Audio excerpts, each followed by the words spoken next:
during the Packers win over the Giants, but he's expected to be all right.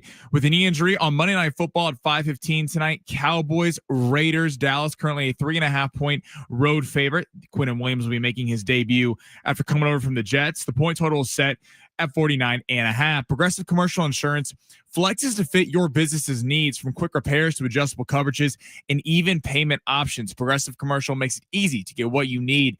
Get a quote today in as little as 8 minutes at progressivecommercial.com.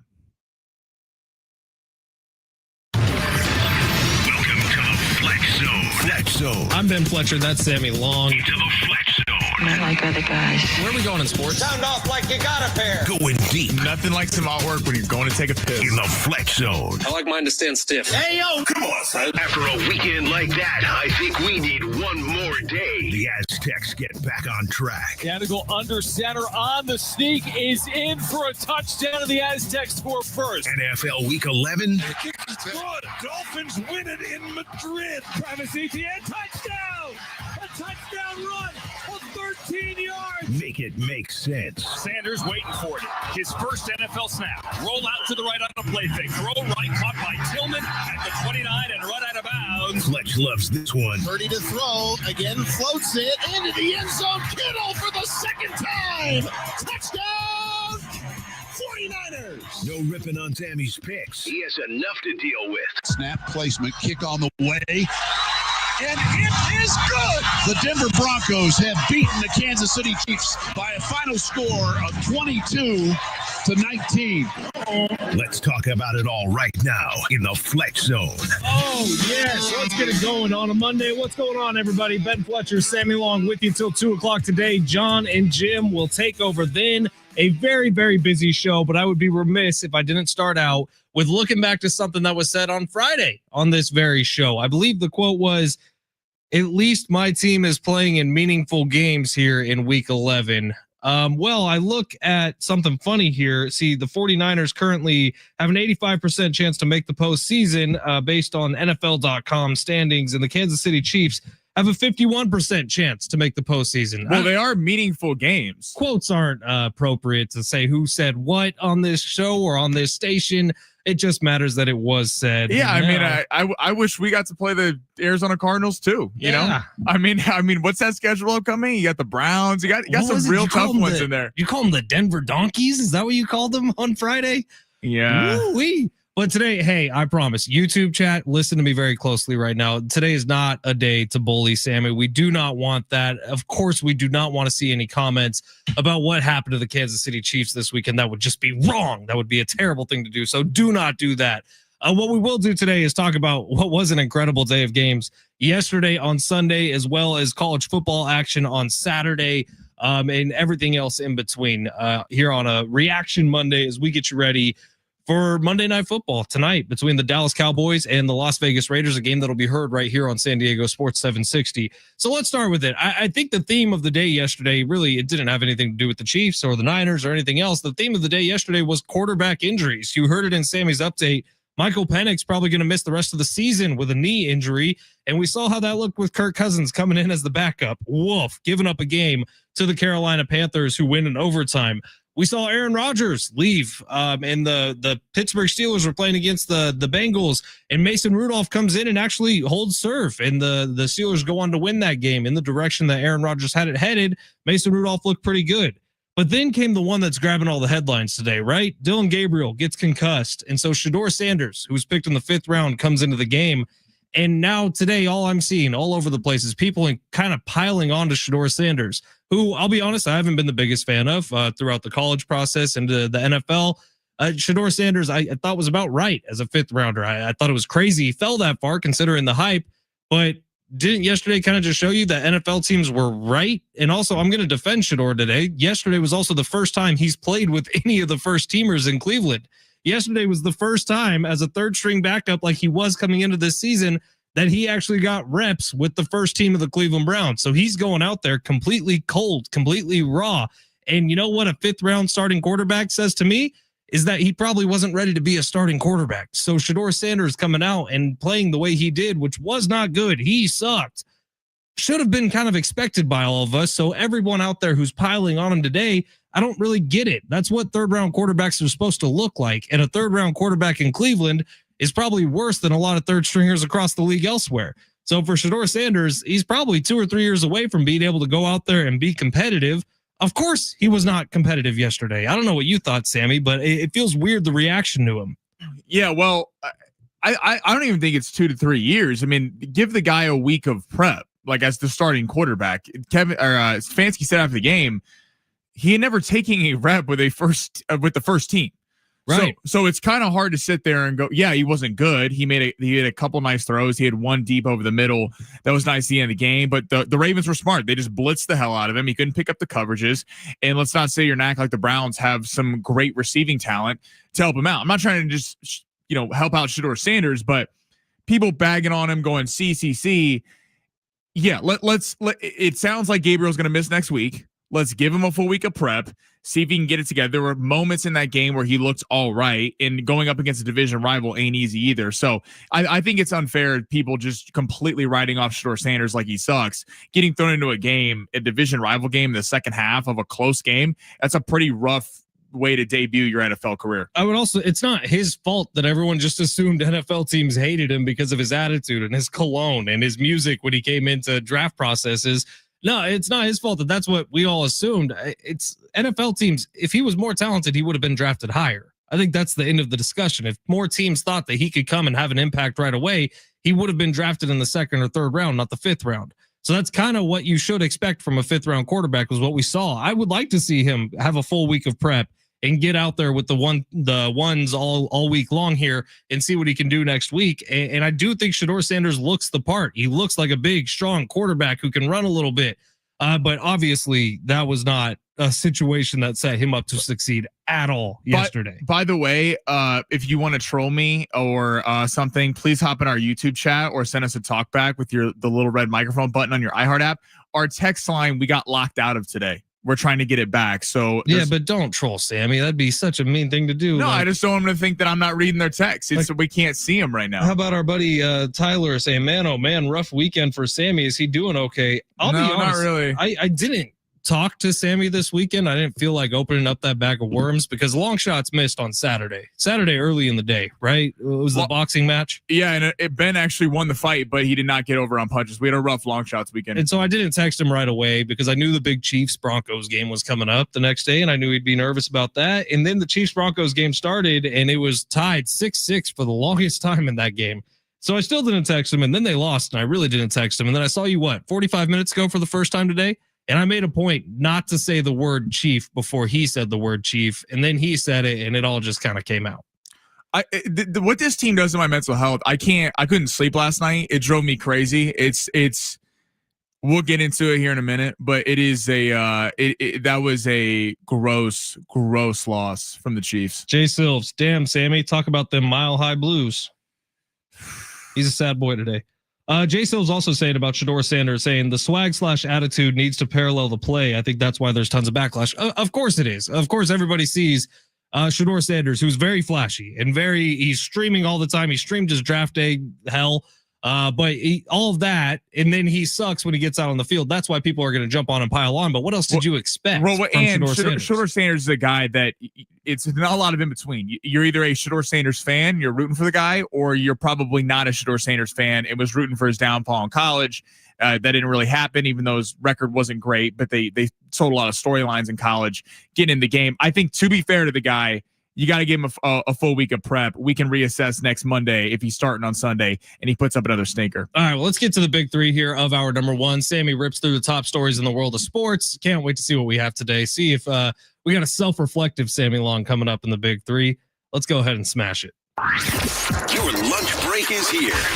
Ready to go back to the office and knock the socks off your friends? I mean, coworkers? It's time for the top stories of the day. The Big Three.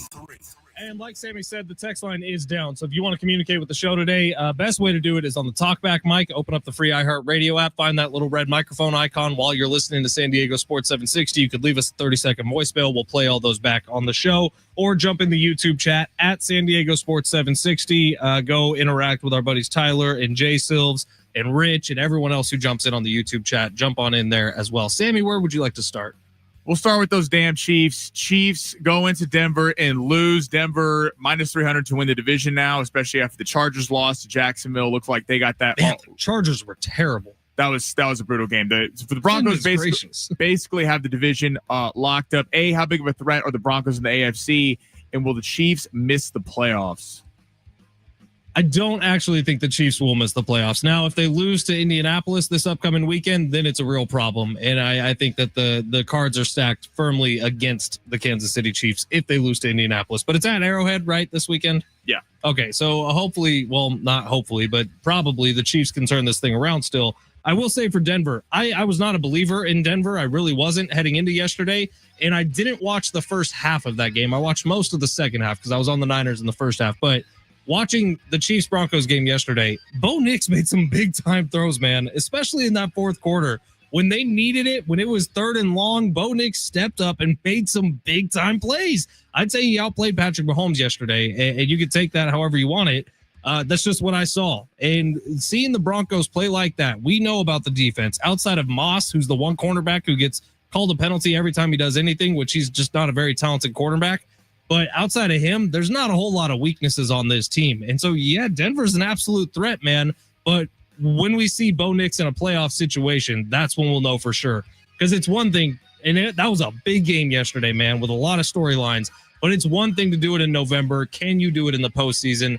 That's when we'll find out how true of a threat they are. I got to give Denver props. I mean, they're going to win the division. They're started 1-2 or 0-2, and then have ripped off a bunch of games here.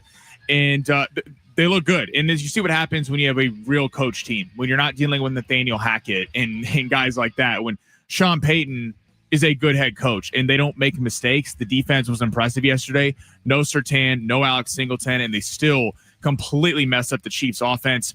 Bo Nix made some big throws. I still, in terms of a Super Bowl picture, I don't see Bo Nix winning a bunch of games and going there because I would put Allen, Mahomes, Lamar, Herbert, Drake May. I would take all those quarterbacks in the AFC over him. So I have a hard time thinking the Denver Broncos are going to win multiple games going to the Super Bowl, but they're a damn good roster, one of the most complete rosters in the NFL. In terms of the Chiefs, that was a disappointing game, not only from a standings perspective, but I think what you're seeing is last year they won all these close games and you were like, how are they winning some of these games? They didn't really look good in a lot of these games, i.e. the Denver block kick.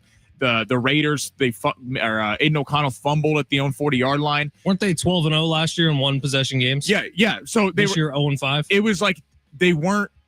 There was an aura of that, despite them not playing well, you knew they were going to win the game, and that's gone this year. And it's almost like working against the Chiefs because every time the Chiefs are in a tight, contested game, for lack of a better term, their asses get tight, and it's like, what's going to happen? Are they going to blow another game? They didn't make plays down the stretch. I thought Rashee Rice had a couple massive drops in that game. Mahomes was extremely inconsistent. The running game is non-existent, which makes the non-Breece Hall trade when they were a 4th-round pick versus a 3rd-round pick look even worse for Bet Beach. Mahomes got to use his legs. Disappointing loss for the Chiefs. Really disappointing the offense. And Spags went away from his identity. He's a blitzer. And then in the fourth quarter, all of a sudden they weren't blitzing. It was very confusing to me. All right, Sammy, what's next? All right, we're going Lions-Eagles Sunday Night Football. Okay, kind of a two-parter. More impressed with the Eagles defense or concerned with the Eagles offense? And then as a whole, did the Lions get robbed last night with that Rocky Sin penalty at the end of the game on the 3rd and 8 called PI that gave him a first down? The Lions did get robbed, but they did it to themselves. That penalty was atrocious. And the NFL officiating this weekend, in a large part, I thought was pretty bad. There was a lot of flags thrown this weekend, man. They got to keep them in the pocket a little more. But the biggest problem for the Lions wasn't that penalty yesterday. They should have won that game by quite a bit. It's Dan Campbell's play calling. I praised him for it a week ago. He was getting way too cute with it this week. I don't really understand. It feels like an easier offense to call than he makes it. But Dan Campbell may be a little ahead of his skis. After 1 week of successful playing calling, last night he was terrible. And it showed. And the Lions made a lot of bad mistakes that are uncharacteristic for this team. So, yeah, the Eagles, who I'm trying to wrap my head around them still because I don't see it from them. I don't see what's special about them. It's a lot like the Chiefs a year ago. But with the Eagles, they keep winning these games, and I'm thinking maybe they're just really good at confusing offensive play callers. It's the defense deserves all the credit in the world. For sure. And Howie Roseman, by the way, as GM of the decade, look what he does. Jalen Phillips, a guy who was a good player at Miami, but dealt with a lot of injuries. He goes and gets for a 3rd-round pick and kind of gives up mid-round picks left and right. And some GMs don't do that. They always want to keep their picks. Well, look what Jalen Phillips looks like the next coming of LT in the 2 games he's played in a week for the Eagles. It's a great addition to that defense. They look fantastic. The offense is so odd to me. I think they found a little something in terms of they're trying not to run Jalen Hurts a lot. The Chiefs used to do this with Mahomes. They would never run him during the regular season. And then in the playoffs, they would run him. Now, I get it from a Philly perspective because they're going to win the division. The Cowboys are the next closest team, and they're not going to catch them just in terms of the standings. So they're trying to kind of not get him hurt. You saw them have a little success when Jalen Hurts got out of the pocket, but it's odd. It's like they're trying to force the ball to A.J. Brown to keep him happy yesterday. He had a bunch of targets. The downfield passing game is not working. Now, I know they had Lane Johnson go out in the game. Landon Dickerson on Monday. Out for a month, by the way, Lane Johnson. Yeah. Have you seen Jalen Hurts' record without Lane Johnson in? No. It's a horrible record. I don't have it right in front of me, but it's something like 5 wins and 12 losses. But I think the Kansas City Chiefs comparison from last year is real. Like, I have to give them credit because, I mean, look what they've done in the last week. They beat the Lions and they went on the road and beat the Packers. So it's hard for me to sit here and kill the Eagles because they're finding ways to win games, and a lot of teams in the NFL aren't. Does it look pretty? No. Do I think that they're the favorite in the NFC? No, I'd give that to the Rams. And then in terms of the Lions, though, that was disappointing that the game ended that way. I'm not saying they would have went down and won. The defense was eating them up alive all game.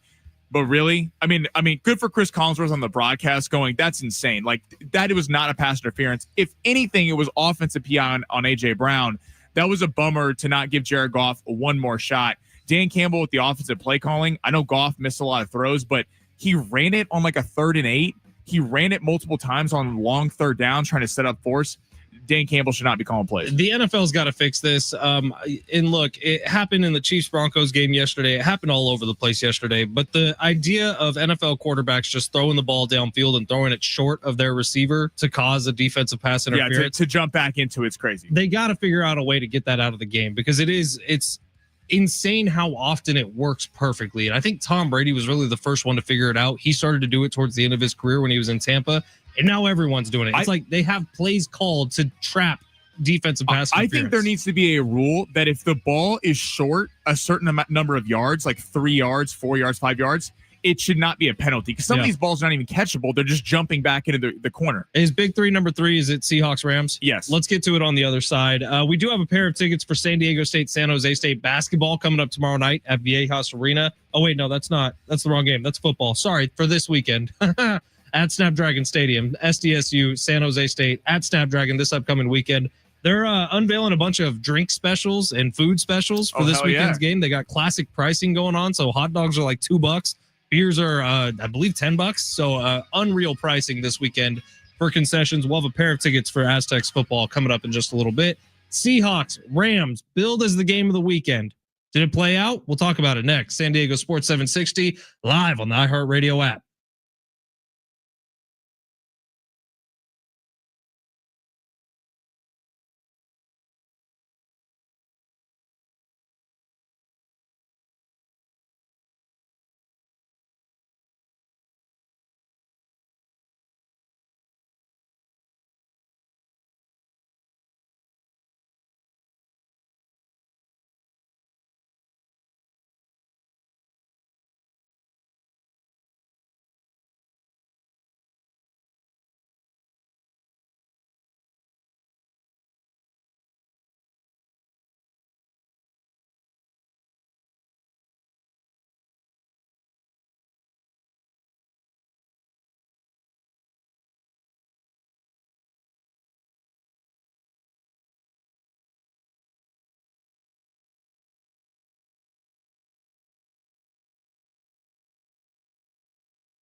San Diego Sports 760. You're listening on the free iHeartRadio app, and we got 13 chances for you to win $1,000 every single weekday with the bonus bucks giveaway every hour from 6 to 6. Listen for the keyword, enter it at sportssd.com. Your next chance to win $1,000 coming up at 1:00 today.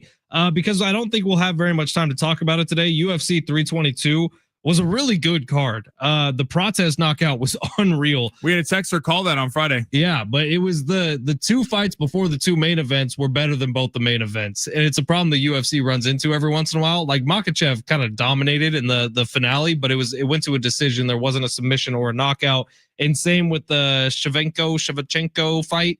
She was just way too skilled. And so it felt like they were a little lopsided. But man, that Prates knockout, woo! That's unreal. It's also what the UFC has done really well for years in boxing, trying to emulate, is the UFC promotes the entire card. Right. They don't just promote the main event. So if the main event's a dud, you have Prates, like you have some other great fights on the card that people, if they spend $80, they're going away from pay-per-view, but they leave satisfied. The problem for many years boxing, they promote the main event. The main event sucks. People are like, I feel like I got robbed because I don't know who these other guys are. The UFC, that's just such a good business structure from them. It was a fun card, man. 322 was a success. I think that's either the last or second to last one we have to pay for before everything switches over to Paramount Plus next year, where we could just watch them all for free. So let's get to the Seahawks-Rams game, because that was top billing coming into the weekend, and it was a good game. It came down to a last-second field goal try by the Seattle Seahawks, but not my hope, because I really can't stand the Seattle Seahawks, but my thought leaving that game is, that game is going to help the Seahawks a lot come playoff time, because they had to have learned something in that one. Sam Darnold throws 4 picks, has his worst game of the season by far, probably his worst game since he played the Rams a year ago and fell apart in Minnesota. But this game, the Seahawks had the opportunity to fight back in it, and it was one of the most poorly executed, time-managed 2-minute drills I've seen all year long in the NFL. They were getting successful plays. They were just taking way too long. So when it comes down to it, instead of a 45-yard field goal, you're looking at a 61-yard field goal. And the dude missed it wide left. I think it was wide left, but it was also 5 yards short. You could have put your kicker in such a better situation to go out there and win the game. But the 2-minute drill, you were taking so much time, and Sam Darnold specifically was taking so much time getting rid of the ball. It's just something you have to learn now, because the Seahawks will be in that situation again, probably in the postseason this year. It's a weird. You can look at this game two ways. You can look at this, if you're not a Sam Darnold believer, you can go, look, see, when he steps up in competition, he plays bad. And he made the bad interceptions. Right. That's what it wasn't like a tip ball. There were some just bad reads. Like Kitchens had 2 where he just completely baited him on a crossing route. But you could also look at this if you're a Seahawks fan and go, wait, so Darnold throws 4 interceptions on the road, and we lose by 2 against the best team in the NFC. Against the best team in not only in the NFC, you can make a case the Rams best team in the NFL, and we have a shot to have a kick to go win it, and it was just too far out. So, like, I believe in Darnold. I know you do too. Yeah, I absolutely do. I don't think this is a defining performance for him. Now, I understand the critics, because when he played the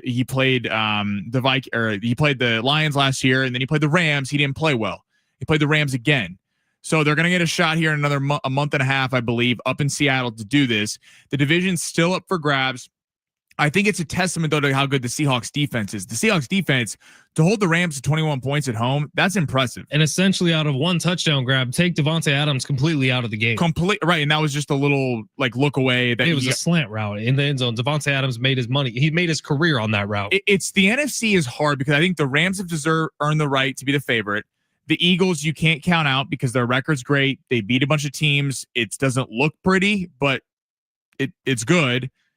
The Seahawks, I think, have deserved the right to be there. The Lions, yes, your Niners have looked good. Who? Yesterday. I think they're a tier below. But Purdy came out and played excellent. What? Oh, you know what? Can I just tell something? I'm watching the Chiefs game, and I'm seeing the Niners score, and I'm like, please, dear God, let us win this game. I can't deal with it, because I see Brock Purdy. They're cutting it with highlights with touchdowns. I'm like, Fletch is going to be an absolute menace tomorrow. I mean, he came in. It looked like he hadn't missed a beat. Yeah, a couple throws that were maybe a little questionable, but no turnovers, a few touchdowns. God, Man, it was crazy how yesterday unfolded. Just a wild day. Jacoby Brissett setting a completions record. Dude, Jacoby Brissett, he made a lot of mistakes too. First off, real quick, the Cardinals have no run game. 57 pass attempts, 47 completions with 2 picks. Like, what are the Cardinals doing? Not scoring points. They're fumbling at the goal line. They're throwing interceptions. They're not scoring points. They're doing everything but score points. I think we could get to on the other side.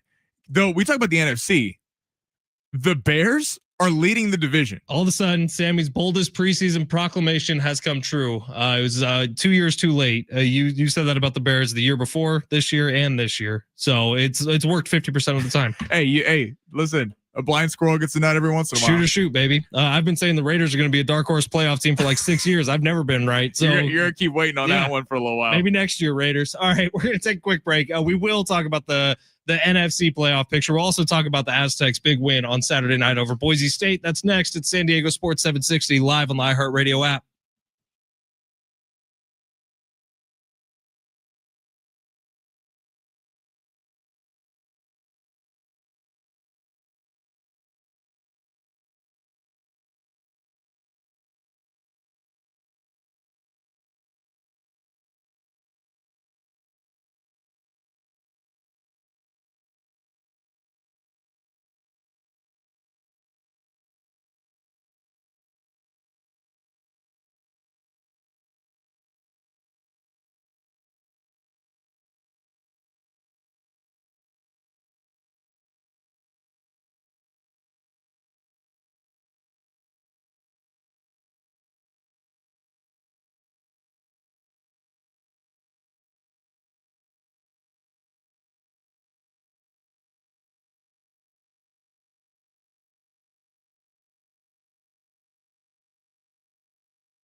The sport is sponsored by ChooseChangeCA.org. Aztecs get a big victory over Boise State at home on Saturday. They'll be back next weekend. And then Monday Night Football tonight, Cowboys, Raiders, 5:15 Dallas. Hear the game right here on San Diego Sports 760. Cowboys favored by 3.5. Quinnen Williams will be making his debut coming over from the Jets in that trade. The point total is set at 49.5. This holiday season, choose treatment and recovery for opioid or stimulant addiction and embrace new beginnings. The company of family and friends and create special moments. Find a proven treatment provider near you at ChooseChangeCA.org.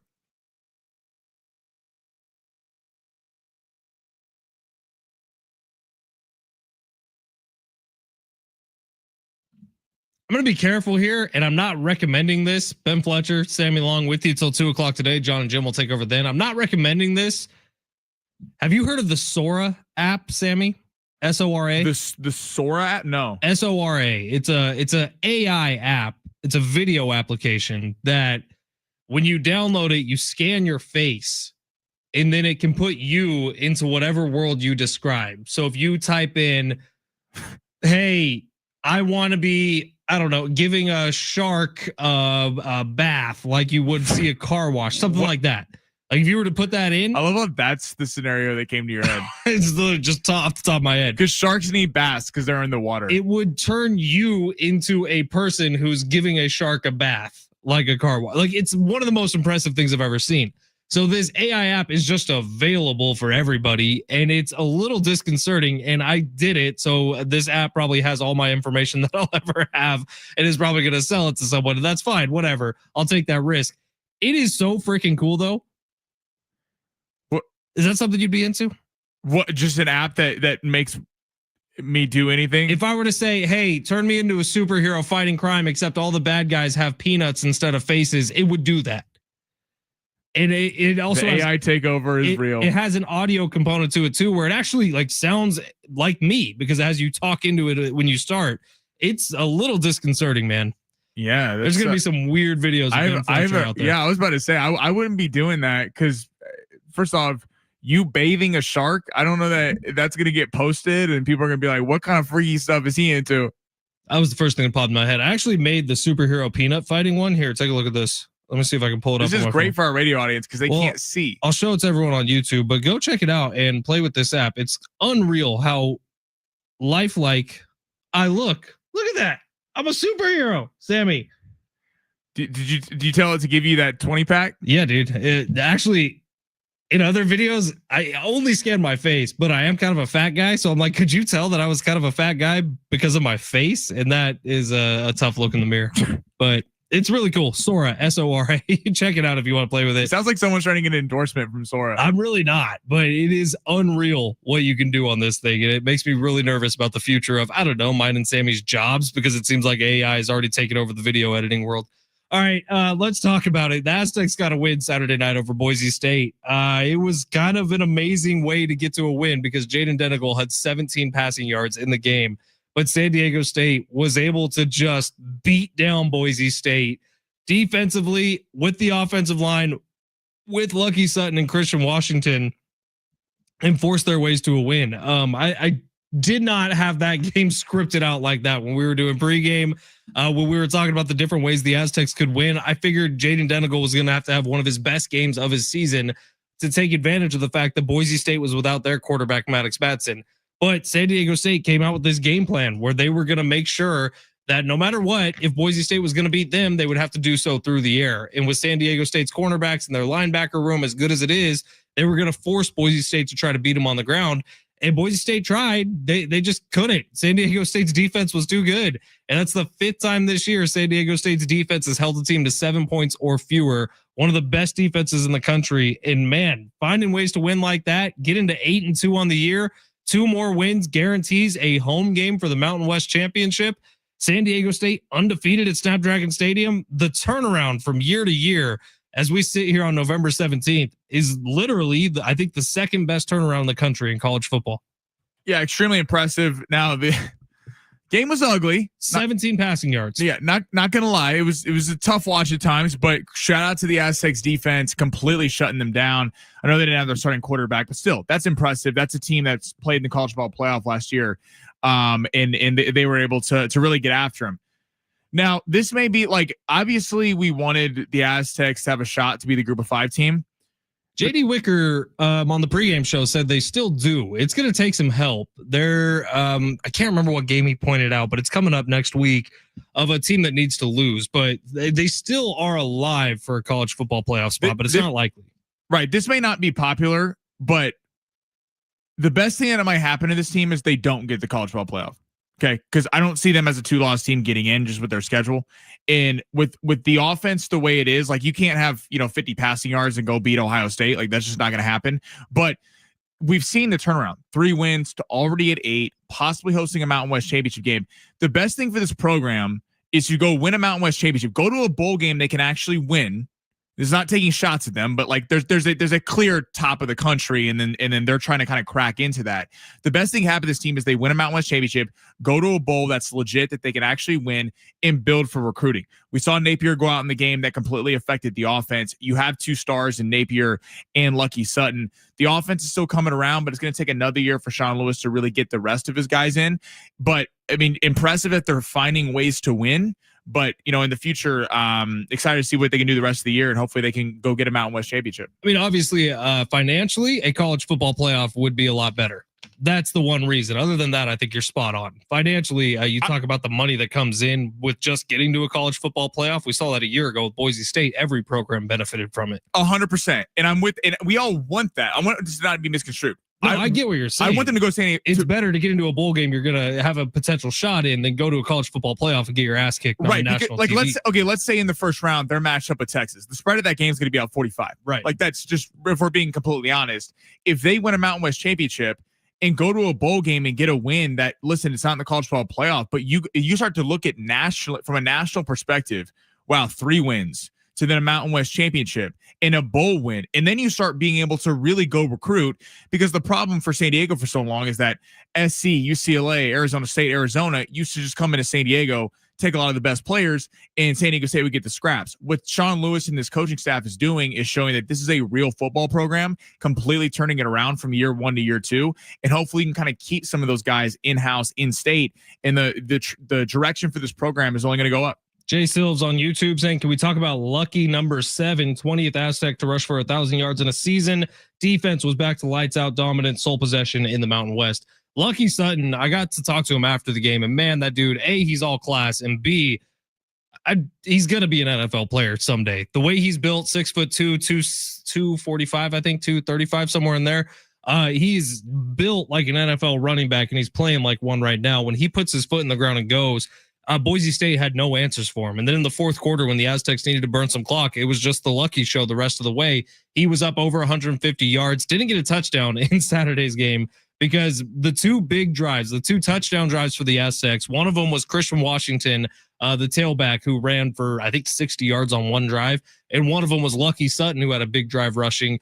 Both times, Jaden Denigal sniped the touchdown away from the running backs. Yeah, well, but getting to that, they may have found in the passing game was not non-existent on Saturday, but something they did find. Jaden can run. He can run. And you already have Lucky Sutton, who's an amazing running back. We don't need to even get into that. That's just, he's fantastic, and he carries his team.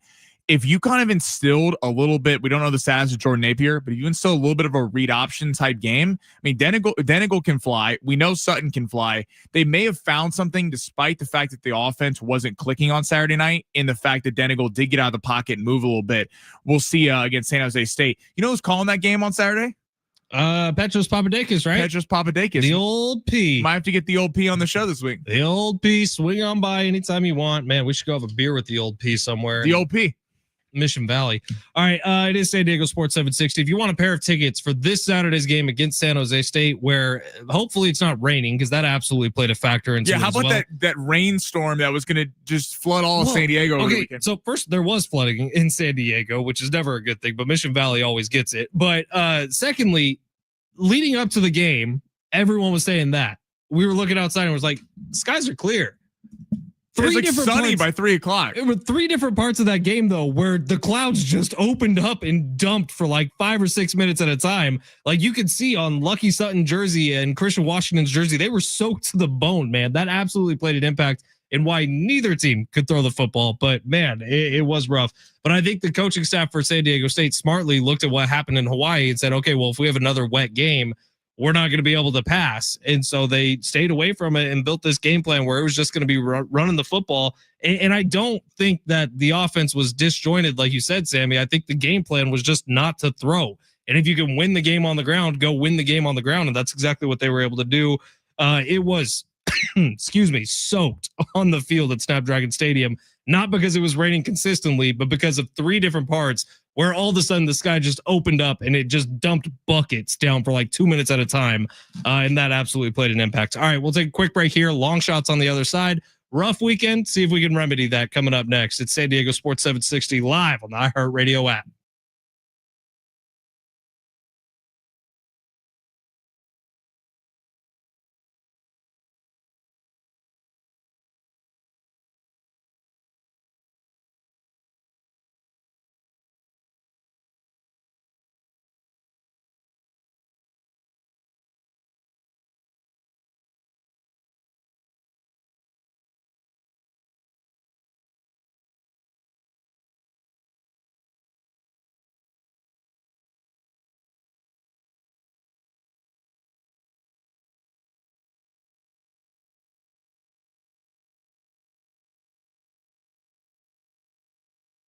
It's Fletch for my friend Gary Cooper over at Mountain Trust Mortgage and Realty. Give Gary Cooper a call today at 858-376-1299. If you're looking to buy a home, sell a home, refinance your mortgage, Gary Cooper is the man for you.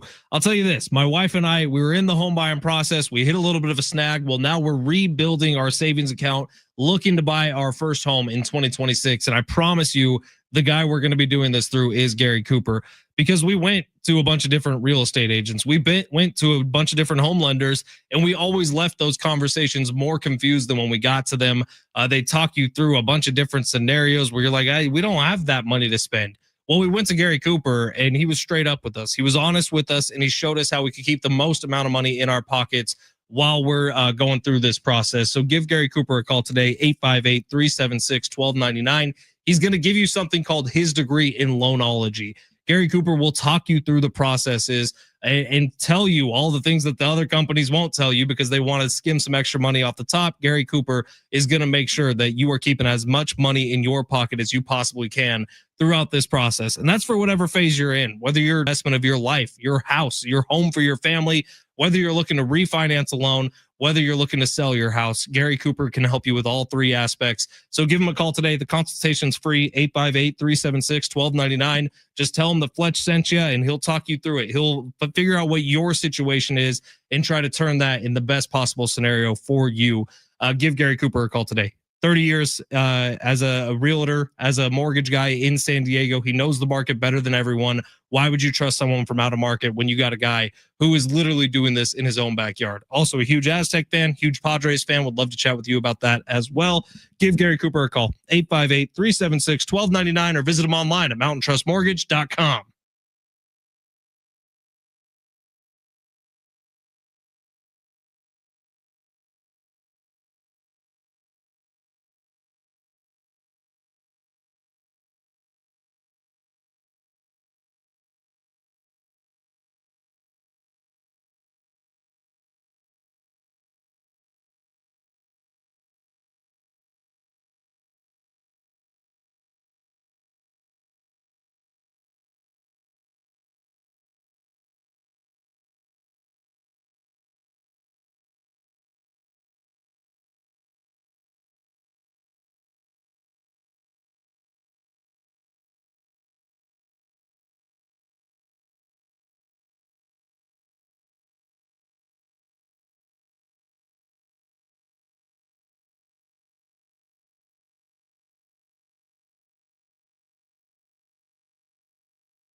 You know, one of the first lessons they give you in radio, Sammy, is the microphone's a loaded gun. It could end your career as quick as a gunshot could. See if we say something in this segment that'll ruin our careers. Exactly, like stuff like that, you know. And a lot of times, like we've all seen the famous Castellano home run. We know what that was with Tom Brenneman. We understand what that means. Hot mics are a problem. I've been caught by some in the past. Luckily, I haven't said anything too bad. Now, today, I said something into this microphone about AI videos and potentially using the Sora app to make a video. And the first thing off the top of my head was like hand washing a shark, giving a shark a bath.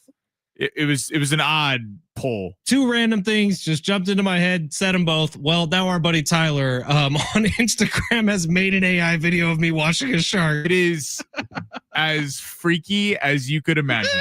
Tyler, shout out to Tyler for making this video. It's hilarious. Throw that up on our Twitter so everyone can I'll see put it up on the Twitter. It's at Fletch and Sammy. Follow us there. It's a little alarming to have on my phone.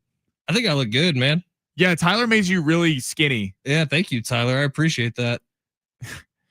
Might have a six pack under the next time. Do it shirtless, Tyler. How about that, Tyler? Let's make it a little bit more accurate next time. Well done. Thank you, Tyler. Thank you for listening, brother. Thank you for being here. I know you follow along with Long Shots every single day as well, which is the time of the show where Sammy looks to make us a little bit of money. And I did the math. If you've been following along with Long Shots since the beginning of October, you are plus money as of right now. So how about We've been that? hitting a lot. How about that from Sammy Long? Now this weekend, a little bit of a failure, but as we move on, only can get better. Sammy, smash it. You looking for some luck?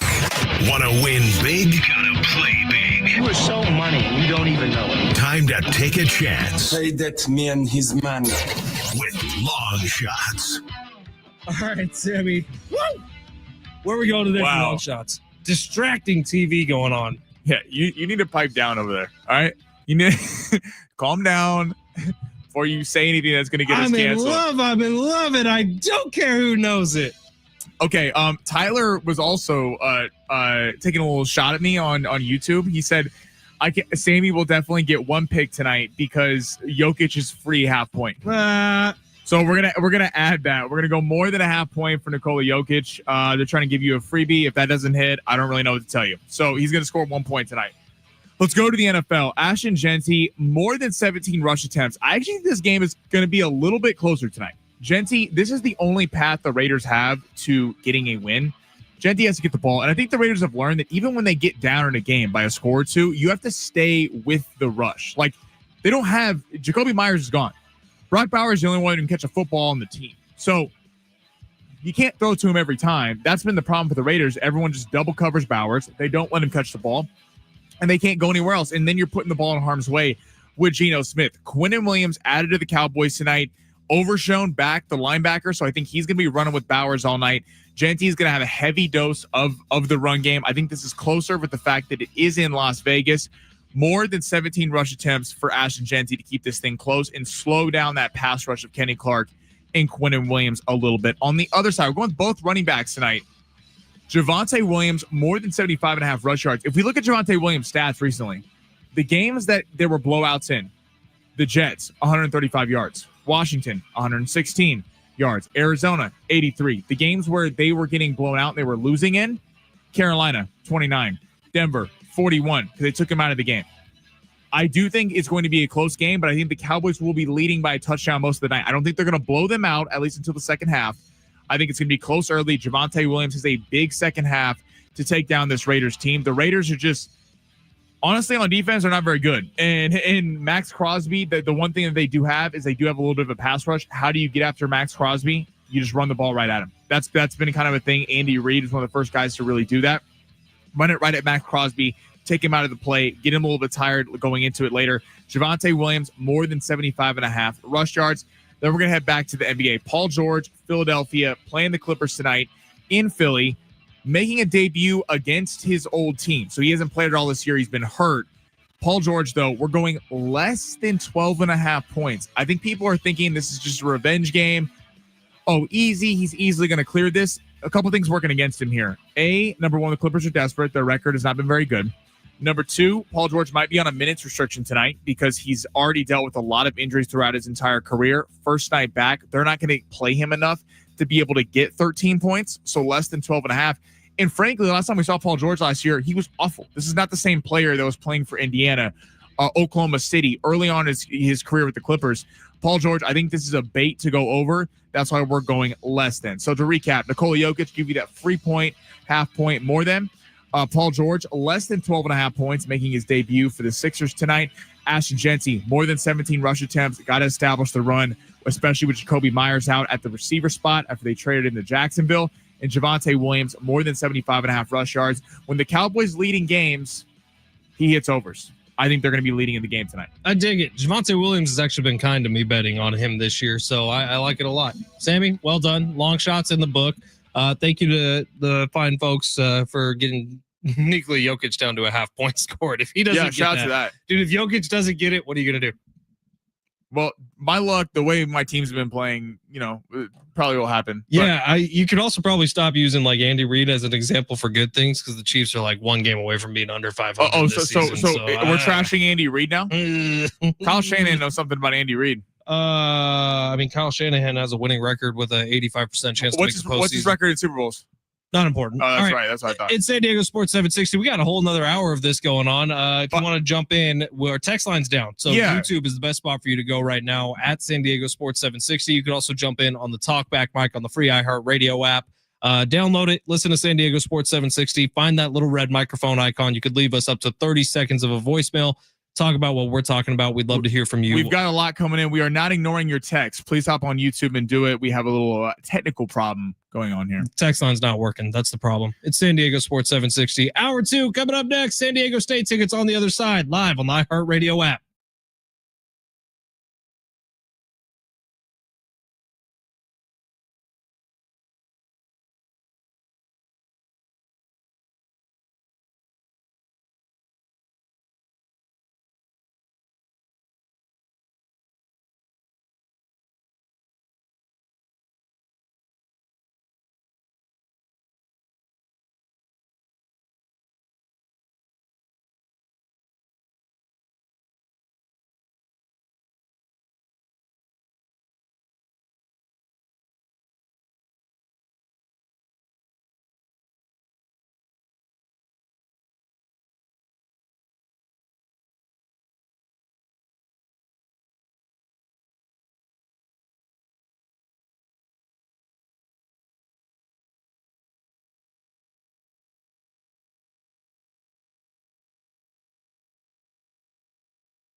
The sport is sponsored by Farm Safe 811. Michael Penix expected to miss the rest of the regular season with an injury. Aaron Rodgers, per reporting, has had an injury to his hand. He's maybe going to go on IR. We'll see how many games he will be out for the Pittsburgh Steelers. Kyle Hart, Padres made a move bringing back Kyle Hart on a 1-year, $1 million contract. And Monday Night Football, we got Raiders hosting the Cowboys. Hear that game right here on San Diego Sports 760 with pregame getting going at 5 o'clock. Dallas is a 3.5-point favorite with the point total set at 49.5. Farm Safe 811 starts with you. Always call 811 and wait for any underground lines to be marked. Always keep safety in the back of your mind. Just stay humble. For more information, go to farmsafe811.org.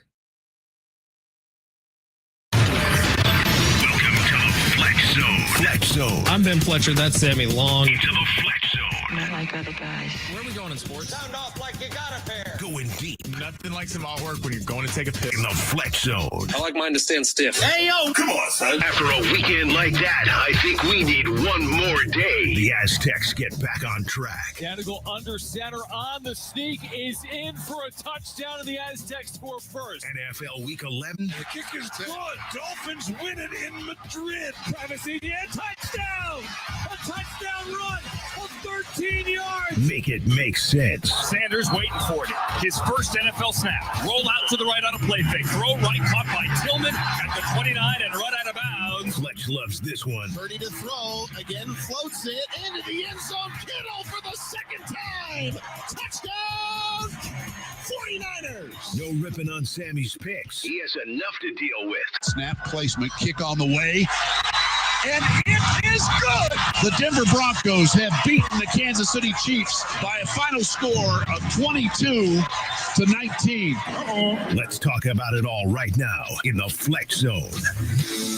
It's hour number 2 here on San Diego Sports 760. Thank you for being here. My name is Ben Fletcher. That's Sammy Long. If it's your first time trying us out, stay a while. Kick off your shoes. We're talking some sports here. All right. So yesterday, Sunday morning, the final NFL international game of the season kicked off.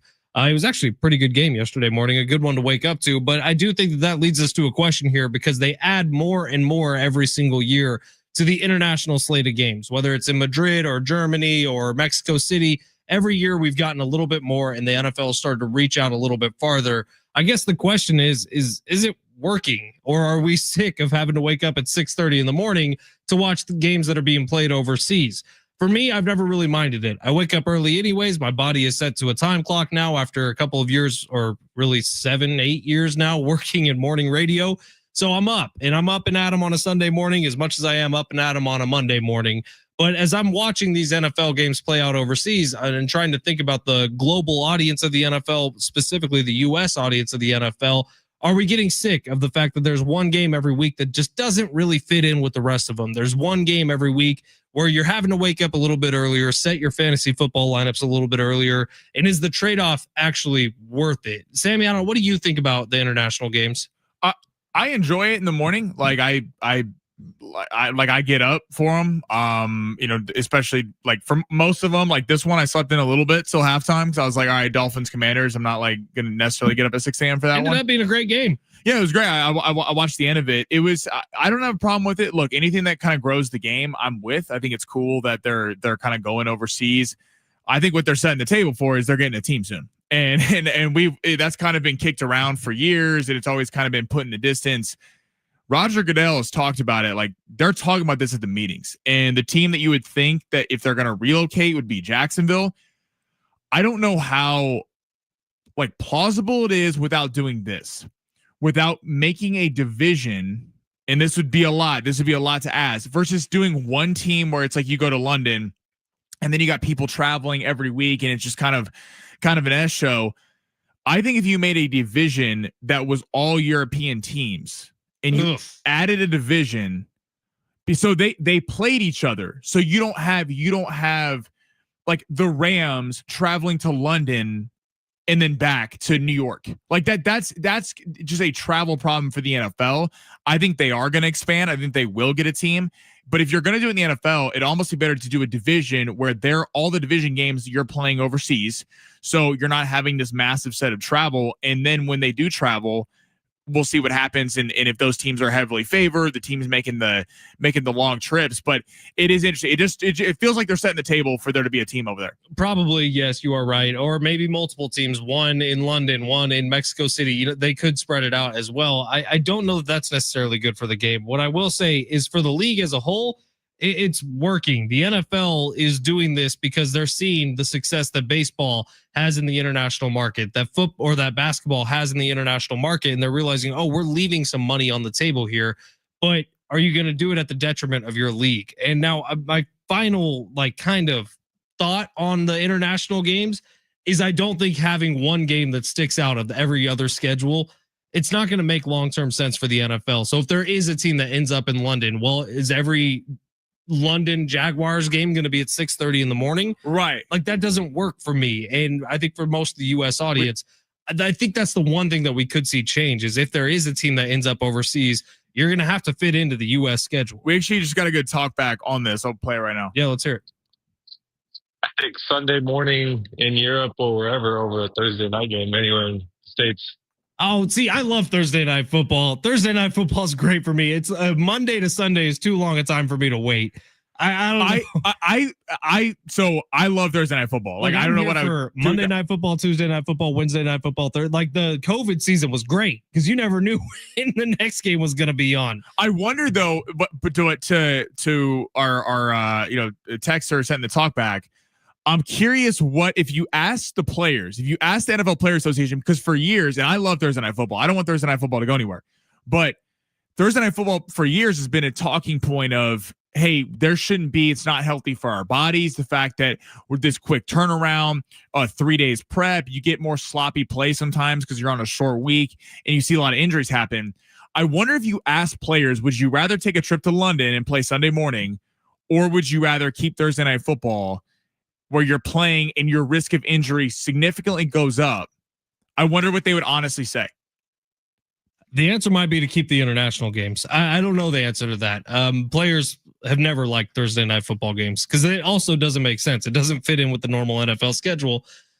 But losing Thursday nights would suck for us who care about gambling. All right, it's San Diego Sports. You gotta have a gambling pick me up during the week. Yeah, thank you, Sammy. Let's get to the big three here of hour number 2. International games are done for this year, so it's going to be all regular schedule from here on out until we get to once the college football season ends. They start throwing some Saturday games at us, and then obviously the Black Friday game this year as well, which is coming up in a week. God, we're a week away from Thanksgiving already. That's wild. San Diego Sports 760. Sammy, let's get to the big three of hour number 2. Go ahead, smash it. Your lunch break is here. Ready to go back to the office and knock the socks off your friends? I mean, coworkers? It's time for the top stories of the day. The Big Three. Where would we like to start hour number 2? All right, we're going to go to the NFC North. Teased it last hour. So who would have thought this? The Chicago Bears are, his name would be Sammy Long who thought this, but the Chicago Bears are 7-3 atop the NFC North over the Green Bay Packers at 6-3-1, and the Detroit Lions at 6-4, and then you got the lowly Vikings at 4-6. Can the Bears really win this division? Yeah, man, they can, and it's crazy. And I called you crazy when you said it, but here's the thing. It's not like it's going to be easy. So left on their schedule, they still have 2 games against the Packers. They finished their season with the Lions. They do have the Niners on their schedule. They have the Eagles on their schedule. The Bears, their schedule is extremely backloaded this season. They got their toughest matchup still to come, and they have been fortunate so far to run into some good teams at some bad times for those teams. So you look like they lost to the Lions earlier this year. They got their asses kicked. They barely beat the Raiders. They beat the Saints. They beat the Ravens without Lamar Jackson. Oh, they lost to the Ravens, just a couple of weeks ago. So they've largely benefited from their schedule so far. I'm excited to see what Caleb Williams looks like when he goes up against the teeth of his schedule later on this year. I do think it's going to be a different story. 2 divisional matchups against the Packers. That's going to be tough. Like the Bears are another one of those teams like the Eagles who they haven't exactly wowed you at any moment this year, but they've won a lot of close games. So credit to them and credit to you, Sammy, for calling this. They can still win their division. I think it's going to be tough. Well, the real test, so they got Pittsburgh, but no Aaron Rodgers. They probably win that one. The real test is Black Friday against the Eagles. Because you talk about, as you just said, 2 teams. Now, obviously, we're giving the Eagles the benefit of the doubt because they won a Super Bowl and the Bears haven't. Or, with this collection of guys. the Lions feel like the team in that division with the most upside. I think in the playoffs, they're still lethal. I know they scored 9 points last night. They got to get this play calling figured out with Campbell's calling plays. They got rid of Morton, even though he's the number 4 overall offense heading into the time that they took play calling away from him. The Bears, though, like, I got to give them credit for this. They start 1-2, and it's like, oh, we're talking about Caleb Williams as a bust. He can't get it with Ben Johnson. And yes, is the competition they're beating great competition? But you only play who's on your schedule, and they're playing a 4th place schedule. Yes. Do I think that they're going to go in the playoffs and win multiple games to get to the Super Bowl? Absolutely not.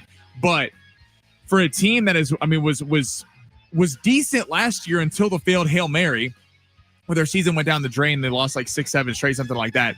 Like, this is an impressive turnaround for Caleb Williams and Ben Johnson, 2 guys who really got crushed early on and were looking like a bust. The fact that they're leading the division is very impressive.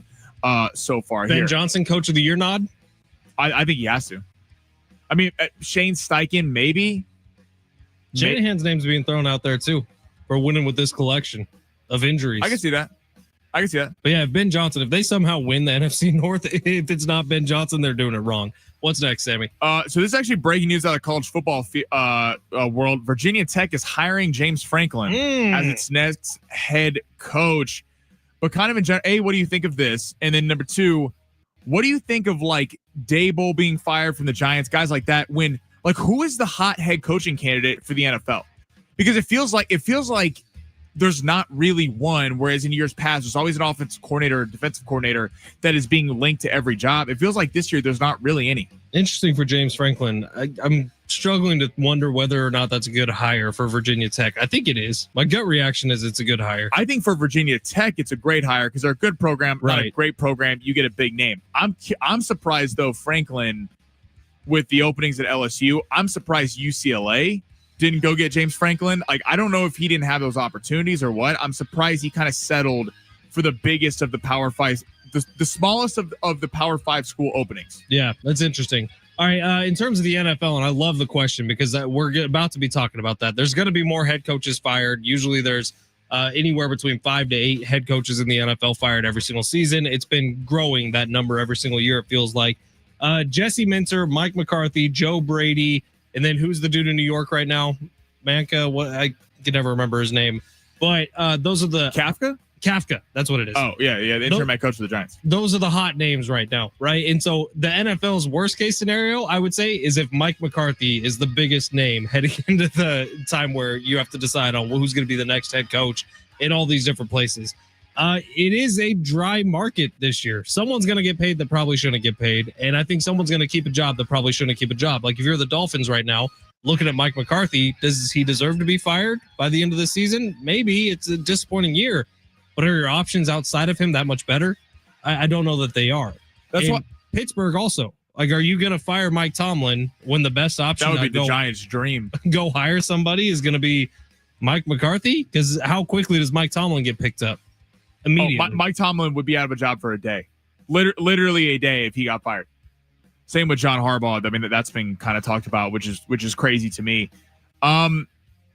Yeah, I think Lane Kiffin needs to be thrown in there. I think it's crazy to me that Lane Kiffin might be the hottest head coaching hire, and he's out of college now. Is no one talking about Cliff Kingsbury?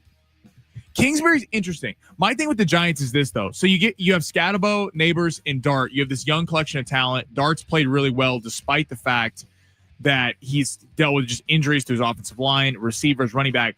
You get rid of an offensive-minded head coach. So maybe you don't think Dable's the answer, but right. So Mike McCarthy is. You're telling me Mike McCarthy has a better handle on the game today than Brian Dable? Take the Super Bowl ring aside. That was over a decade ago. I don't get that unless you're going to go hire Lane Kiffin or some young gun hire. It looks like Joe Brady, the OC for the Bills, is going to be going to LSU. That's been kind of rumored. He's from LSU. And then you're going to hire a defensive coordinator, Jesse Minter from the Chargers? Like, really? You're going to go the defensive-minded head coach with all that young talent? It is odd to me. I think the winner in all this is Mike McDaniel. Mike McDaniel, first off, he got clipped. If I'm the Giants, I'm calling them immediately. I want an offensive-minded head coach to take the franchise in the right direction. Does Kevin Stefanski get another job if he gets fired at the end of this season? Not right away. I But I could see he might have to wait as a coordinator for a couple years. But I mean, I think what he's done with the Browns is interesting. Like It's crazy. He's been able to keep them afloat. Right. Like the year, didn't he win back-to-back coach of the year? Maybe he just won one of them and that was in the conversation. This was just a couple years ago. Right. When they were dealing with all the injuries. And I mean, he's not the one who got rid of Baker Mayfield. It's the franchise. Yeah, I think he's done a pretty good job as the head coach. All right, we got one more. Yeah, story number 3. All right, let's go to the Chargers. So Jacksonville blows a brutal performance. Herbert is 81 yards passing. That was one of Hartman's locks, by the way, was the Chargers to beat the Jags. Yeah, that one was surprising. They got taken out in the fourth quarter. It's how bad it was. He was getting hit every play. Are the Chargers a playoff team? Dude, they still have a better record than the Chiefs. Had to jab that one in there, but yeah, we know. But by the way, the Chiefs play their ass in a month. The Jags are the more interesting story in this one to me because the Jags have some big wins on their resume this year, but I don't think the Jags are that good, which is interesting. But like the Jags beat the Chiefs with Patrick Mahomes. The Jags beat the 49ers with Brock Purdy. The Jags just beat the crap out of the Chargers with Justin Herbert, and he got a little banged up in that game. But the Chargers, this is almost a little predictable. They have this team at the beginning of the season that everyone's thinking, oh, is this a potential dark horse Super Bowl contender this year? Well, their entire offensive line has been hurt. There's no one protecting Justin Herbert anymore. He's getting popped, man. And the Jacksonville Jaguars had a really smart game plan, and Trevor Lawrence looked the best he has all season long. So that's the Jags side of things. But we've also seen the Jags put up some real stinkers this year where they look terrible. On the Chargers side, I don't think they're a playoff team. I really don't. I think that's the conversation in the AFC. So you have the Chargers, Rashawn Slater, Joe Alt, both leaving. You're talking about two of Rashawn Slater, the highest paid offensive lineman in football. Joe Alt, the fastest rising offensive lineman in football. Those are irreplaceable guys, and you lost two of them. I think the real conversation is between the Chargers, Ravens, Steelers, Chiefs, and Texans, and Jags. Who's making the playoffs? Because there's a lot of upside with all those teams. Like the Chargers at times have looked really good. I think the offensive line is too cooked right now. I mean, you're like Herbert is getting crushed every play. It's a shame for Herbert because and this is the worst time to not be having Amari and Hampton. Vidal got messed up in that game yesterday. The amount of injuries for the Chargers, I just don't know that they can sustain this. The Jags are tough because at times the Jags like the comeback against the Chiefs. Yesterday they look really good. They look good against the Niners. And then you also let the Texans score 36 on you with Davis Mills. So there's not a lot of consistency there. Like they could easily lose next week after this performance. The Chiefs have been completely up and down. The Ravens don't look that great. Like that game yesterday, he threw 2 interceptions in that game. Genius play call with the Mark Andrews fake tush push end around. Like I heard so credit to the Ravens for winning, but I was reading some stuff after. They're like local Baltimore media. They're like, talking about we shouldn't have to be doing trick plays, trick tush pushes to Mark Andrews to beat the Browns. Ravens, Chiefs, Texans, all 5-5. All teams that we had pretty much circled in as playoff teams at the beginning of this year. All of them on the outside looking in right now. But Chargers and Jags, are we all that confident that they're going to hold on to those final two? Well, and are the Ravens? There's also the Steelers with their division. With Aaron Rodgers hurt, do the Steelers fall apart? All right, San Diego Sports 760. We got a fun little NFL final few weeks of the season coming up over the next 6 weeks? Is that what we have left? 6 weeks, man. Yeah, that's actually crazy. Like, what is happening to the time? It goes too fast. All right, it's San Diego Sports 760 coming up on the other side. A full preview of Monday Night Football game, which will be heard right here on San Diego Sports 760. It's the Cowboys. It's the Raiders, two of the biggest fan bases in San Diego. Let's talk about it for the rest of the show today. It's San Diego Sports 760. You're listening live on the iHeartRadio app.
San Diego Sports 760. We are celebrating the season with iHeartRadio Holiday Special. One night to get you in the holiday spirit with exclusive performances from the Goo Goo Dolls, Gwen Stefani, Lady A, Megan Trainor, and more. Listen to the show Wednesday, November 26th at 4 p.m. on Holiday Seasons Radio on the free iHeartRadio app. Sammy Long, I don't know about you, but you strike me as a big-time Christmas music fan. Definitely. Really? Who's your favorites? Christmas in Hollis by Run DMC. Sure. I mean, all the good. I mean, I gotta get it in front of me. Like, I mean, little Mariah Carey in there. Mariah Carey, yeah, sure. What's the Brenda Lee one? The Rocking Around the Christmas Tree. I'll be very honest, and I'm going to piss off some of my family by doing this. I'm kind of out on Christmas music. It honestly sort of annoys me, but it's a personality. What annoys you about it? Yeah, it's so happy. I don't know. My wife plays it a lot. So hold on. You're going to see Wicked tonight over the Monday Night Football game, but you don't like Christmas music because it's happy. It's not even that I like Christmas music, but basically from November 1st until New Year's Eve, my wife plays it every time we're in the car. And so I think I just get sick of it. November 1st is crazy to be listening. Christmas music has been playing in our house nonstop over the last couple of weeks. Then I see that. I don't let myself listen to Christmas music until Thanksgiving is done. It's like I got home this Saturday night from the Aztecs game after midnight. And when I walked in the front door, the deck the halls with balls of holly, la la la la la la was playing in our house. That's too much. Do you guys do that whole white elephant exchange? Over on the Big Rich T and Fletch show, yeah, we do. But what do you ever do that one game with the family where everyone buys a gift and then if you open a gift, you can Dirty Christmas. Dirty Christmas. That game always, to me, like it's never works out well with the family because someone always gets offended because someone has like a real gift that they actually took time to make. And then someone bought like a $50 Chipotle gift card and everyone just keeps stealing it. That would be my father-in-law, the gift card master. I always go for the gift cards. That's the way to go. I don't need any other thing. Like I don't need stuff, but gift cards, bring them on. There's been many a fight at a holiday Christmas party because of that. Yeah. Well, they're fun. Then it's family, and that's what's important this time of year. Tyler's saying my favorite Christmas song is "I Won't Be Home for Christmas" by Blink-182. I don't know that I've heard that one. I didn't know Blink-182 did Christmas songs. That's cool though. I'd listen to it. All right, tonight, big one, Raiders, Cowboys. I don't know how big it actually is, but this is the two biggest fan bases in San Diego for NFL football. And it's fun, man. I'll tell you that. I actually think this is going to be kind of a close game. Are the Raiders actually going to trot Geno Smith back out there for another one? Or are they they're paying him. Like, who else are you going to go? I think if you're the Raiders, you want to lose the game. Yeah, probably. Here's what is fun about tonight, though. Ashton Jancy has been unlocked by the Raiders, and he's finally getting back to kind of the guy we saw in college. He's starting to be a little more dominant again. And Ashton Jancy playing football is a fun thing to watch. So we haven't really seen the Raiders in primetime this year. No one's gotten their chance to just watch him in a standalone game. Ashton Jancy is worth the price of admission for me. So that's what's the storyline in this game. Yeah, the Cowboys are probably going to win. Yeah, it's going to be a struggle for the Raiders. Ashton Jancy is damn fun to watch play football. I think the storyline in this game is the defense for the Cowboys because it's been dreadful. But you add Quinnen Williams. He's making his debut. Logan Wilson, the linebacker from the Bengals, making his debut. Overshown, who hasn't played all this year and was kind of a really nice player on the uptick last year, is making his debut. So that's three players in the front seven. Can they be somewhat decent? I don't think they're going to turn into some elite group, but can they not be what they were? Because last time we saw the Cowboys was that Monday night against Arizona, and the offense was really bad. The defense actually kept them somewhat in the game. They weren't very good, but it wasn't like a dreadful performance from them. We'll see how the defense is, but like a 3-5-1, I mean, they have to win this game if they have any shot at the playoffs. They can reel something off. The Cowboys have played good competition well, but it's been like a loss to the Cardinals is just unacceptable. They got to win tonight. I'm curious if the defense is respectable. 3-5-1 with a 6% chance to make the postseason if they win tonight's game. So it's going to be an uphill battle for the Cowboys. You look at the teams in the NFC, like the Niners are the last team in as of right now. They're 7-4. It's a long ways to go for the Cowboys to get back in any sort of playoff discussion. But you wouldn't know that based on what they did at the trade deadline. Like they added to this team with Quinnen Williams. They added to this team with Logan Wilson. So you look at the Cowboys like, what were you seeing that we weren't seeing at the trade deadline to add to this team? Wilson doesn't make sense because he's an aging linebacker that's on a 1-year expiring contract, I believe. But Quinnen Williams, I get because he's actually going to be here for the foreseeable future. We'll see if they can actually do something and respond, though, after a rough performance last week. And a rough run defense all season long with a team that their primary option on offense is to run the football in the Las Vegas Raiders. I'm excited for it. Either way, like Sammy said, I actually won't be watching a lot of it. I think the Wicked premiere tonight's at 6:45, I want to say. My wife and I will be there for that. Are you singing in the theater? No. I actually, that's our biggest fear is that we get to the theater and there's going to be a bunch of people singing in it. That would be awful. God, I think people probably get up and leave. I think people who bought tickets to a Monday night Wicked premiere are definitely singing at the show. I know, that's my worry too. I've lost sleep over it. I'll be honest. You were losing sleep last night over the Chiefs game. I was losing sleep over that. The fact that we're going to be in a theater tonight with a bunch of diehard crazy fans like us, but we won't sing. All right, it's San Diego Sports 760. Quick break here. On the other side, there were some strong comments coming out of the Seattle locker room after this weekend's game. Let's get into them a little bit because this is how every linebacker should talk about their football team. That's next, live on the iHeartRadio app.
The sport is sponsored by Indeed.com. Kyle Hart going back to the Padres on a 1-year, $1 million contract, figured to be a part of the rotation towards the back end. Virginia Tech has hired its new coach, former Penn State head coach James Franklin.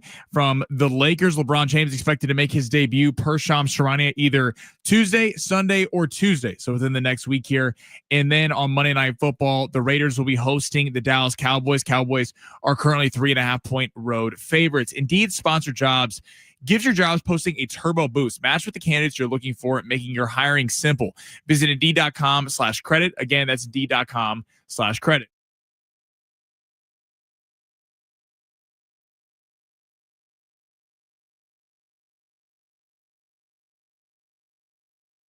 A week from tonight, SDFC, Minnesota, winner take all.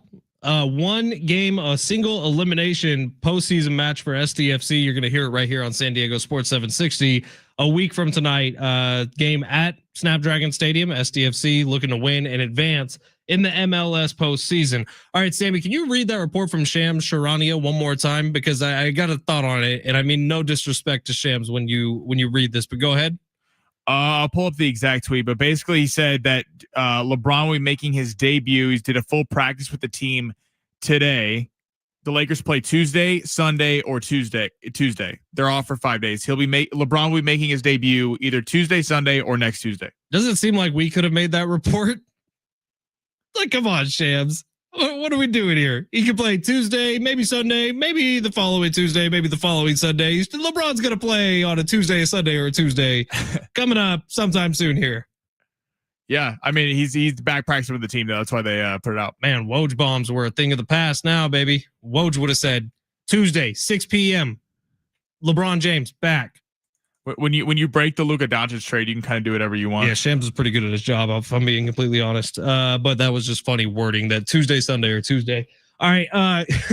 In the Seattle locker room after the game, they lose to the Rams, and then Sam Darnold is up giving his presser, fielding questions the best he can. Sam Darnold played bad in the game, and that's fine. But Ernest Jones IV was walking by the press conference as Sam was answering some of these questions, and then he jumped up on stage and said this. Sam's been balling. If you want to try to define Sam by this game, Sam's had us in every effing game. So for him to sit up in there and say, that's my fault. No, it's not. It was plays that defensively we could have made, opportunities where we could have gotten better stops. It's football, man. He's our quarterback. We've got his back. And if you've got anything to say, quite frankly, F you. Ernest Jones IV stepping up in defense of Sam Darnold, who had, admittedly, his worst game of the season. But that's the kind of buy-in you're looking for from a teammate. That's the kind of thing A.J. Brown would never do. That's the kind of thing you're looking for out of a middle linebacker in defense of his quarterback, saying, no, dude, the defense allowed the touchdowns. The defense allowed this and that. We didn't get the ball back. Sam Darnold had 4 picks. Everyone knows it. It's clear. Sam Darnold's also been an MVP this season so far. And so for the defense to come to the back, man, oh man, is Seattle terrifying this postseason run for the NFC. Well, it's cool that Darnold's like, they obviously dig him as their quarterback and they're putting value in him because they knew what was going to happen. They knew that everyone was going to go, oh, all the Seahawks haters, Sam Darnold haters go, see, look what happens when he plays a real team.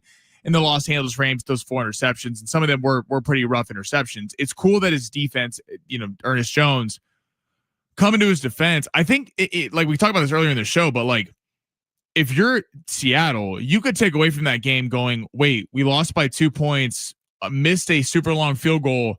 Darnold threw 4 picks on the road and we only lost by 2. Like you could honestly take away from that something positive.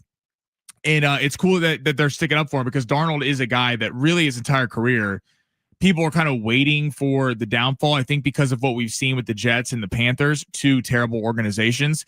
And if we forget, with the Panthers, when they had Christian McCaffrey, they were 3-0. They remember McCaffrey got hurt. Then he kind of took a nosedive the rest of the year. But I mean, like what Darnold's done to this point has been very impressive. 1 bad game. I'm not going to hold him to it.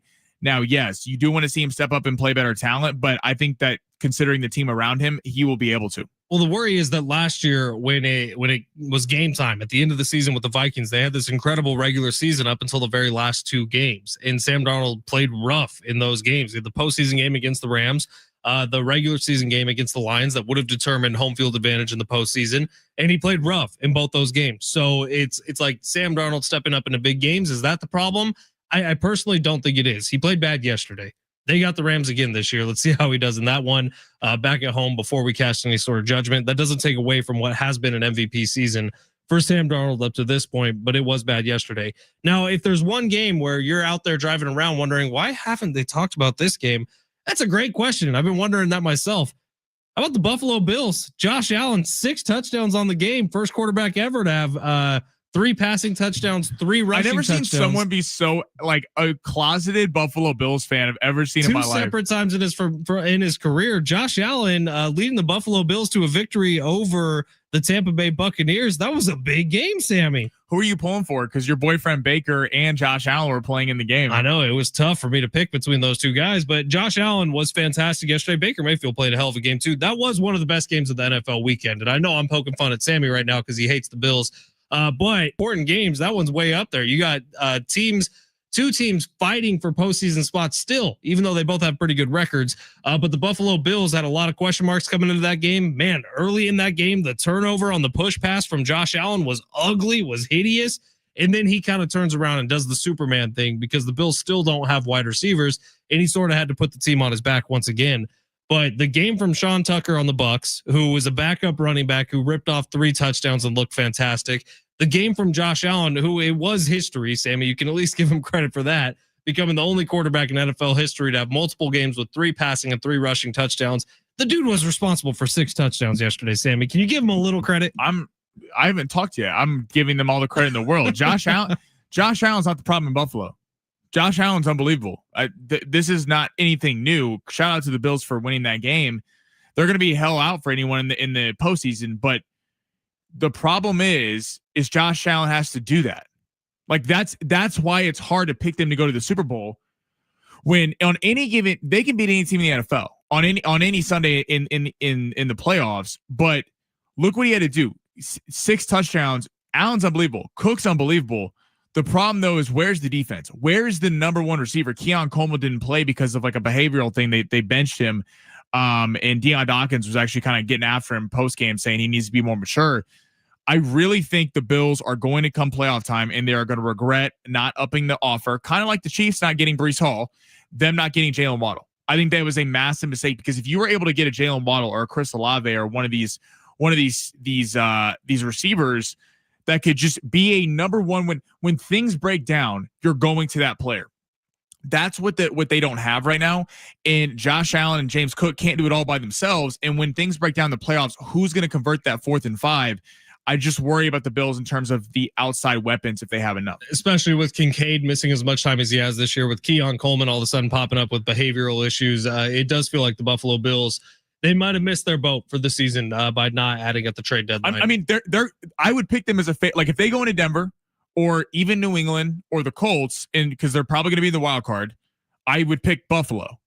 It's just hard for 3 straight games to think that Allen can carry team on any given Sunday, but they're going to do it repetitively. This has been the problem the last few postseason appearances. For sure. All right, let's give away some tickets. We got Aztecs football tickets for this upcoming weekend's matchup as San Diego State looks to put the stranglehold on the Mountain West. They got San Jose State at home this weekend. Some throwback concession pricings, which is kind of cool. There's going to be like $2 hot dogs, $2 popcorns, $10 beers. So get on out to Snapdragon Stadium this weekend. Get on out to Snapdragon Stadium this weekend. There's actually something cool happening around this game that we'll tell you about on the other side. But go Aztecs.com to buy tickets, or you can give us a call, 877-767-4760. If you want to go, we got a pair of tickets for you. Sammy, what number you want to give these out to? Let's do number 7. Number 7, you're going to the Aztecs football game this weekend, and you are listening to San Diego Sports 760 live on the iHeartRadio app.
Catch the Sean Lewis Coaches Show this Thursday, 6 o'clock, right here on San Diego Sports 760. John Schaefer, Rich Ornberger sitting down with the head coach to preview Saturday's game versus San Jose State. The Sean Lewis Coaches Show Thursday at 6, right here on your home for the Aztecs, San Diego Sports 760.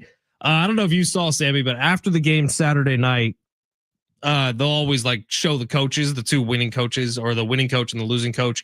Spencer Danielson, the head coach of Boise State, obviously frustrated. And that was another storyline. Boise State, coming off a bye in Mountain West play over the last 10 years or so, has been damn near perfect. Hasn't lost a game. And then that's exactly what the situation was. San Diego State able to beat them. But Sean Lewis's reaction on the sideline after the game, that was the most fired up I've seen him all season long. And I think that was the moment where he was like, oh, we could actually go out and win a Mountain West championship this year. We can actually do it because we just beat Boise State, who the conference has run through for the last 5 or 6 years. That was a big win Saturday night, man. And I don't care how ugly it looked, how little passing yards there was. That was one of those, you just got to win it. And that's what San Diego State did. Well, yeah, I think that's why, you get confident sometimes by when things aren't going right, but you still win. And if you would have told, I think either of us, that the Aztecs would have under 100 yards passing, probably like, oh, it's probably a rough night Saturday night. How about under 20? Under 20. I mean, like that's like, I don't know what the stats are on a team winning in college football, passing under 20 yards. I don't know if that's even happened before. We should have looked that up. But like, that's impressive that, because we know the offense can be better than this. I'm sure Air Force has like 30 wins with those numbers. That's true. That's probably true. Take out Air Force. But I mean, you can gain a little confidence from when things aren't going your right. We know the offense can be better than that. We've seen the offense be better than that.